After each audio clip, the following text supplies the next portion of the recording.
Tarantulas are probably one of the most easygoing, easiest pets you could possibly keep. If you can get over the fact that it's a spider, and many people don't like that, arachnophobia is rampant, but it's really more of an education situation. And once you realize how simple a tarantula is to keep and how handleable some of the species are, it becomes a most excellent pet. For our society being in smaller and smaller homes and apartments, this is ideal because a 10-gallon tank is pretty much a large enough tank for any type of tarantula to keep for a long period of time. And if you get a nice female tarantula, you could get one that lives for 20 to 25 years. A very low investment in your time, low investment to purchase. Some of these animals are under $30.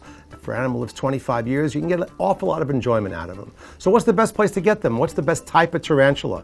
There are wild-caught ones, and they predominate in the pet world. There are captive hatched ones. Those are tarantulas that the tarantula mother was taken from the wild and had babies in captivity, so they're not totally wild, they're not totally domesticated, kind of in-betweeners. And then there are tarantulas that come from breeders that have multi-generation lived in this country, are free of parasites, free of diseases, and have been handled, if you will, from birth. That's probably the best way to go. A captive hatched baby tarantula. We call it a spiderling or a sling.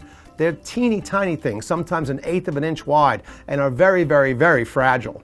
How do you keep them? Well, you keep them in a very small container. We used to keep them in little test tube vials for that in the old days. Now there's a number of enclosures you can actually have to keep the spiderling in. You got to keep the moist ones moist if they're from that environment, and the humid ones humidified. But you have to really find a place where you can find the proper size prey. That's probably the most important thing to keeping a baby spider.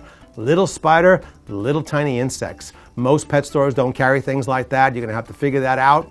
We have solutions for that at Jungle Bob's in the terms of springtails, little tiny isopod type animals that a baby spider can handle. They grow very quickly, and it's very rewarding to see a spider grow from a little sling all the way up to an adult tarantula. If you're lucky and get a female, you've got a companion for the next decade or two.